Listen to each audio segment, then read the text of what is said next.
নমস্কার, আমি পলাশ। আপনার কাছে আমার প্রথমেই একটা নিবেদন, কিছুটা সময় আপনার কাছ থেকে চেয়ে নিচ্ছি।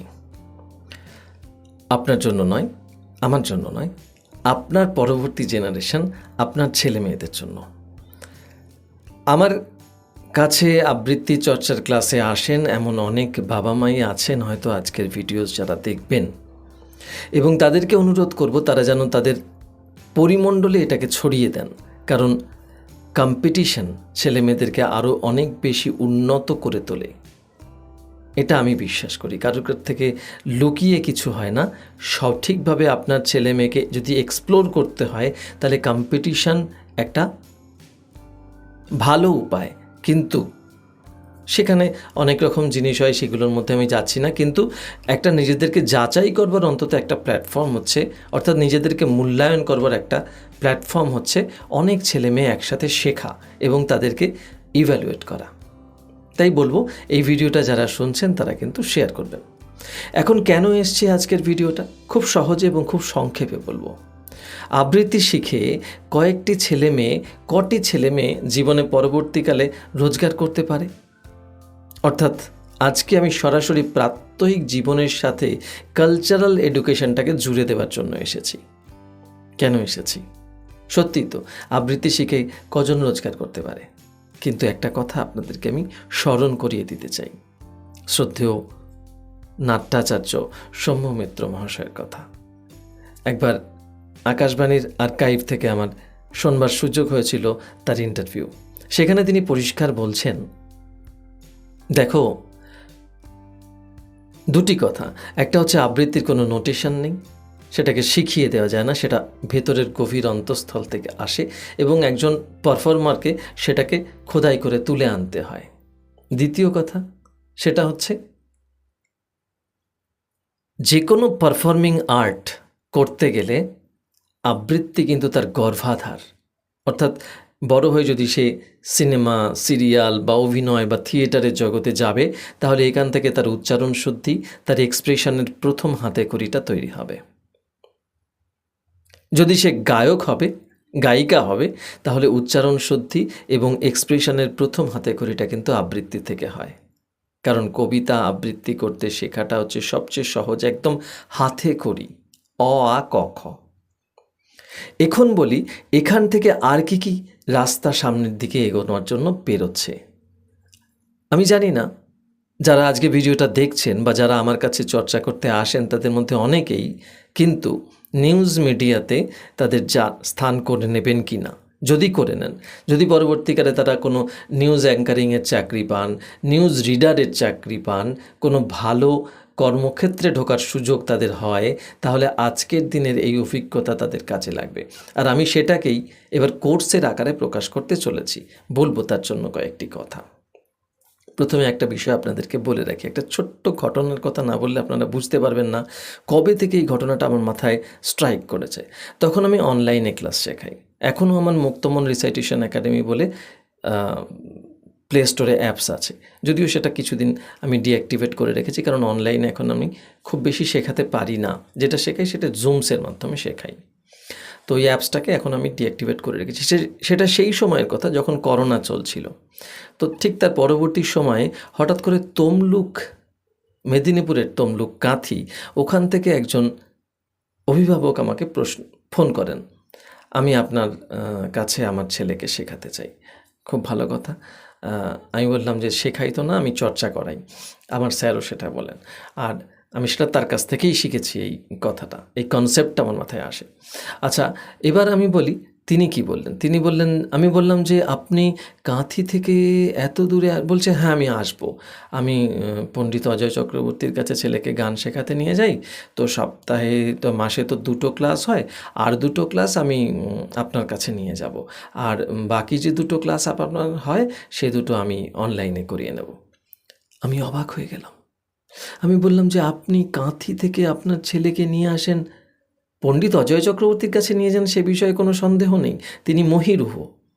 কিন্তু আপনি আমাকে চয়েস করছেন, বলছে না উচ্চারণ শুদ্ধি, এবং সেই জন্য আমাকে স্যারও অ্যাডভাইস করেছেন যে রিসাইটেশনটা নাকি শিখলে ভালো হয়। আমি জানি সেটা আমি বিশ্বাস করতাম।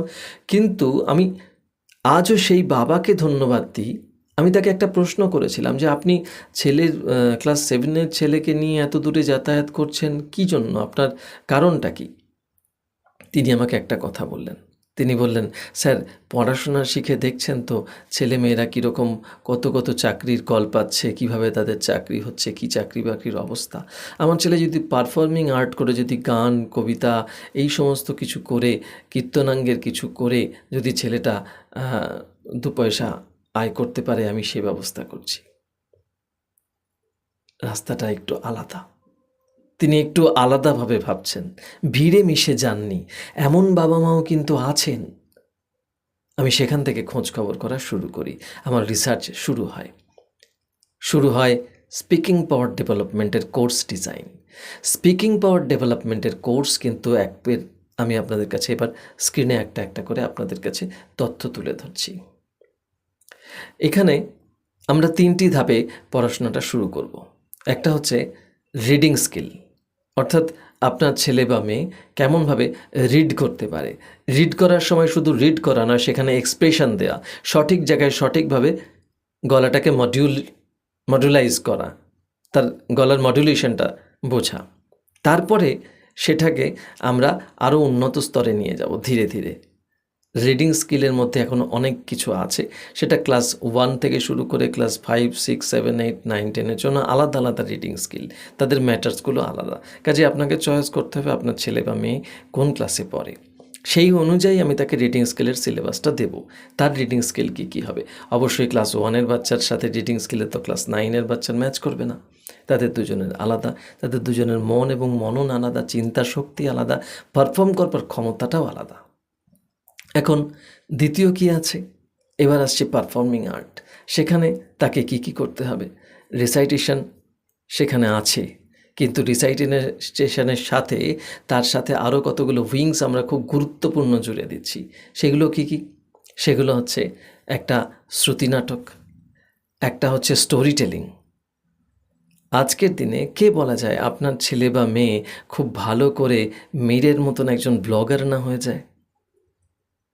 যে গল্প পড়লে হাজার হাজার মানুষ, লাখ লাখ মানুষ তার গল্প পাঠ শুনতে আসে।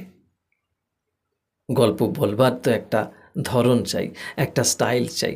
আমি মীরের কথাটা বললাম কিসের জন্য? তিনি নিজেকে একটা জায়গা থেকে একটা আইকনিক তৈরি করতে পেরেছেন, নিজেকে একটা পরিচিতি দিতে পেরেছেন। এমন আরও অনেক কথক আছেন, স্টোরি টেলার আছেন, যারা প্রতিনিয়ত হাজার হাজার লাখ লাখ টাকা ইনকাম করছেন, উপার্জন করছেন। কেউ ভয় দেখানোর গল্প বলে, আমি যদিও সেটা সতত পরিপন্থী, বিরোধী। সেখানে কপিরাইটসের ব্যাপার আছে, কন্টেন্ট ক্রিয়েশনের ব্যাপার আছে। সেইগুলো আমি আপনার ছেলে বা মেয়েকে এই স্টুডিওতে বসিয়েই সেগুলোকে তাদেরকে জানিয়ে দেব। কি করলে তারা কন্টেন্ট ক্রিয়েশনে তারা কপিরাইট স্ট্রাইক পাবে না, কিভাবে তারা মিউজিক নেবে এবং কীভাবে সেগুলোকে তারা প্রমোশন করবে। ইভেন ইউটিউব ডিজাইন পর্যন্ত প্রথমে তারা আমাদের কাছে চর্চা করবে, আমাদের চ্যানেল থেকে তাদের ফেস ভ্যালু তৈরি করবে এবং ফেস ভ্যালু যখন তার তৈরি হয়ে যাবে, তাকে যখন আলাদা করে মানুষ চিনতে শুরু করবে, তখন সে কিন্তু তার নিজস্ব ব্লগিং করতে পারবে এবং সে একটা ready community, a bunch of people as a audience সে কিন্তু পেয়ে যাবে। তো সেই অডিয়েন্সটাকে সে কিন্তু এনক্যাশ করতে পারবে তার নিজস্ব ইউটিউব চ্যানেল থেকে। এইটা তো গেল সোশ্যাল মিডিয়া ব্লগিংয়ের কথা। এবার আপনি ভালো করে চিন্তা করুন তো, এখান থেকে উপার্জনের রাস্তা বেরোচ্ছে কি বেরোচ্ছে না? অনেক বেশি টাকা সে ইনকাম করতে পারবে। একজন চাকুরিজীবী প্রতিদিন 10টা থেকে 5টা, 8 ঘন্টা, 9 ঘন্টা, 10 ঘন্টা যেভাবে তারা কনফাইন্ড সেলের মধ্যে তাদের জীবন যুদ্ধ করেন, তার বাইরে তার একটা অদ্ভুত স্বাধীন জীবন থাকবে। সে একজন ভালো ট্রাভেল ব্লগার হতে পারে। ট্রাভেল ব্লগার হতে গেলে রিসাইটেশন লাগে? জানি না, সত্যি অবাক লাগে, তাই না? আপনি কখনো ঘণ্টাখানেক সঙ্গে সুমন বা সুমনদের প্রেজেন্টেশনগুলো দেখেন? সেখানে দেখেন যে অনস্ক্রিন যখন সে 4-5টা কোশ্চেন ছুড়ে দেয়, তার আগে রবি ঠাকুরের একটা কবিতা সে কি সুন্দর আবৃত্তি করেন। সেই মানুষটি যিনি নিজেকে প্রমোট করে তুলেছেন মানুষের মুখপাত্র হিসেবে। খুব বড় করে বললাম না, কিন্তু মানুষটি আজ আমাদের সকলের প্রিয় মানুষ, তাই না? তো আপনিও চাইবেন যে এমন একজন আইকনিক ফেস আপনার ছেলেটিও হয়ে উঠুক। এবার আমি বলবো প্রসপেক্টের কথা। আমাদের শ্রদ্ধেয় প্রধানমন্ত্রী নরেন্দ্র মোদীর বক্তব্য অনুযায়ী তিনি একটি স্ট্যাটিস্টিক্স দিয়েছিলেন যে ভারতবর্ষে ইন্টারনেট ইউজার্সের, সেই স্ট্যাটিস্টিক্স অনুযায়ী দেখা যাচ্ছে প্রায় 100 কোটির কাছাকাছি বা তার চেয়ে একটু বেশি হবে ইন্টারনেট ইউজার্স ভারতবর্ষে রয়েছেন, যারা কিনা ইউটিউব দেখছেন।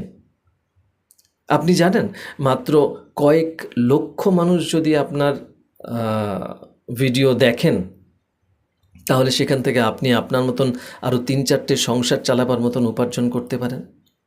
সুতরাং আপনাকে খুব বেশি প্রয়োজন নেই কোটি কোটি সাবস্ক্রাইবার পাওয়ার। কোটি কোটি মিলিয়ন সাবস্ক্রাইবার পেতে গেলে তারা একটা ইন্ডাস্ট্রি তৈরি করে ফেলে, কোনো প্রয়োজন নেই। কিন্তু আপনার ছেলেটি বা মেয়েটি সামান্য কয়েক লাখ মানুষের ভিউজ যদি প্রতিদিন পায়, সে যদি শোনবার মতন কিছু বলে, এমন কিছু বলে যেটা সেই সব মানুষগুলি শুনবেন, তাদের মনোপুত হবে, তাহলে আপনার ছেলে বা মেয়ে কিন্তু ভালো পয়সা একটা ইনকাম করতে পারে। তার জন্য একটা ছোট্টখাট্টো হোম স্টুডিও সেট আপ কী করে করা যায়, কিভাবে সেই সেট আপ থেকে সে অনেক মানুষের কাছে পৌঁছে যেতে পারে, তারই একটা দৈনন্দিন ক্লাস কিন্তু আমরা এখান থেকে করাবো। এবং সেটা সপ্তাহে একদিন নয়, একদিন হয়তো ফিজিক্যালি হবে, বেশ কয়েকদিন আমরা অনলাইনে শেখাবো। সেখান থেকে তারা কিন্তু শিখতে পারে বা করতে পারে, জানতে পারে এবং নিজের ভবিষ্যৎ তৈরি করতে পারে। তাই এমন ভাবার কিচ্ছু নেই যে আবৃত্তি শিখে কেউ ইনকাম করতে পারে না। আসলে এটা সূতিকা ঘর, এখান থেকেই কিন্তু চলার শুরু হয়, এখান থেকেই কিন্তু জানার শুরু হয়। তাই আপনাকে আবার বলি, আপনাকে চয়েস করতে হবে আপনার ছেলে বা মেয়ে, আমাকে লিখে পাঠাতে হবে যে কোন ক্লাসে পড়ে এবং তার ইন্টারেস্ট কোন দিকে। প্রথমত আমি বলবো তাদেরকে জেনারেল ক্লাসটাতে অ্যাটেন্ড করাবে। আমি অনেক কিছু তার সামনে তুলে দেব, কারণ সে তো কোনোটাই জানে না তার মধ্যে কী এক্সপার্টাইজ আছে। তো প্রথমে আমাকে কয়েক মাস তাকে অবজার্ভ করতে হবে এবং জানতে হবে বা দেখতে হবে সে ঠিক কোন দিকটাতে পারদর্শী, তার কোন দিকটাতে ন্যাক আছে, সে কোন দিকটাতে ভালো পারফর্ম করতে পারে। তারপর সেই দিকে তাকে স্টেবিলাইজ করতে হবে এবং আস্তে আস্তে আস্তে আস্তে তাকে সাস্টেইন করতে হবে এবং তার মতন করে তাকে আমাকে স্টাডি মেটেরিয়ালসগুলো দিতে হবে। তাই যারা উদ্যোগী বাবা মা, যারা চাইছেন তার ছেলে মেয়েরা পারফর্মিং আর্টে আসুক, তাদেরকে আমি বলবো যে এই চাকরিলব্ধ মানসিকতা থেকে বেরিয়ে আসুন। আপনার ছেলে বা মেয়েকে একটুখানি পারফর্মিং আর্টের দিকে এগিয়ে দিন। এর মার্কেট কিন্তু ওয়ার্ল্ড ওয়াইড। আমি একটা কথা আপনাকে বলছি, বাংলা ভাষায় কথা বলেন পৃথিবীর প্রায় 25 থেকে 30 কোটি মানুষ, যারা বাংলাদেশ, পশ্চিমবঙ্গ তথা ভারতবর্ষ এবং পৃথিবীর বিভিন্ন দেশে ছড়িয়ে রয়েছেন। শুধু ভাষা বাংলাই নয়, বাংলার সাথে সাথে আমরা ভাষার ব্যারিয়ারটাও অতিক্রম করব। আমরা হিন্দি শায়েরি এবং সেই শায়েরির প্রেজেন্টেশনের মধ্যেও ঢুকবো আস্তে আস্তে, তাতে তার এক্সপোজারটা অনেক বাড়বে। এর সাথে সাথে আরও অনেক কিছু আছে, সংস্কৃত চ্যান্টিং, যেটা আমি এখনও বলিনি। আপনারা দেখতে পাচ্ছেন ইউটিউবে মন্ত্রোচ্চারণের বড় চাহিদা। মানুষ সকালবেলা উঠে কিছু ভক্তিগীতি, কিছু শিব স্তোত্র, কিছু দুর্গা স্তোত্র, কিছু সরস্বতী পূজা মন্ত্র, এগুলো জানতে চায়।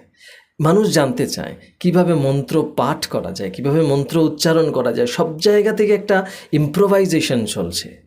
যেভাবে পুরোহিতরা আগে মন্ত্র পড়তেন, সেই যে জিনিসটা, সেই জিনিসটা কিন্তু অনেক চেঞ্জ হয়েছে। এখন পুরোহিতরা কিন্তু আবৃত্তি করে রিসাইট করে কিন্তু মন্ত্রগুলো উচ্চারণ করেন। তো সেই সমস্ত পুরোহিত যারা প্রতিদিন সংস্কৃতটাকে বুঝে উচ্চারণ করে, তাদেরকে আমার ভীষণ শ্রদ্ধা। যারা না বুঝে উচ্চারণ করে তাদেরকে বলবো আপনারা সংস্কৃতটা জানার চেষ্টা করুন। সে কাজে আমি আপনাদেরকে কিছুটা সাহায্য করতে পারি। কতটা সাহায্য করতে পারি সেটা আপনারা আসলে বুঝতে পারবেন। আর তার সাথে সাথে গীতা পাঠ, ভগবদ গীতা পাঠ, তার এলাবোরেশন, এই জিনিসগুলো কিন্তু আমরা শুরু করেছি। কাজেই আপনার ছেলে বা মেয়ে কোন দিকে যাবে সেটা আপনি ডিসাইড করতে পারবেন না, তার সামনে তুলে দিন। দেখুন না সে প্লেট থেকে কোনটা তুলে নেয়, তারপর সে তার জীবন জীবিকার দিকে নিজেই চলে যাবে। আ একজন বিদেশিনী, আপনারা এর আগেই, এই মুহূর্তে আমার নামটা, গেইগি গঙ্গা এরকম কিছু নাম নিয়ে তিনি এর আগে একবার ব্রিটেন থেকে তিনি সম্ভবত করেন আমাদের কিছু সংস্কৃত উচ্চারণ। তার প্রচুর সাবস্ক্রাইবার আছে, সেটা ওয়ার্ল্ড ওয়াইড ছড়িয়ে আছে। ইসকনের ভগবতকে তো আপনারা অনেকেই চেনেন।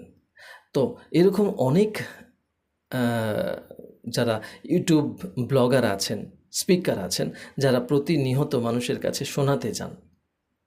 তো এখানে কিন্তু আমাদের ছেলেমেয়েদেরকেও এগিয়ে দিতে হবে। তাই আপনি অ্যাজ এ বাবা-মা চেষ্টা করুন আপনার ছেলেমেয়েকে আরও কিছুটা সামনে এগিয়ে দেওয়ার। কীভাবে তাকে সামনে এগিয়ে দেওয়া যায় সেই চেষ্টাটা করুন। তাই আমি আপনাদেরকে বারবার অনুরোধ করব, বারবার বলব, এই ধরনের ক্লাসগুলোতে আপনারা আপনাদের ছেলেমেয়েকে এগিয়ে নিয়ে আসুন। আর হ্যাঁ, এর সাথে সাথে আরও অনেক কিছু হতে যাচ্ছে। আগামী ৩রা আগস্ট স্যার আসছেন আপনাদের সবার সাথে দেখা করবেন এবং তিনি তার মূল্যবান অ্যাডভাইস আপনাদের সামনে রাখবেন, তাকে শোনবার সৌভাগ্য হবে। তাই শ্রদ্ধেয় কাজল সুরকে আমি আপনাদের সামনে আনতে পেরে আন্তরিকভাবে ভীষণ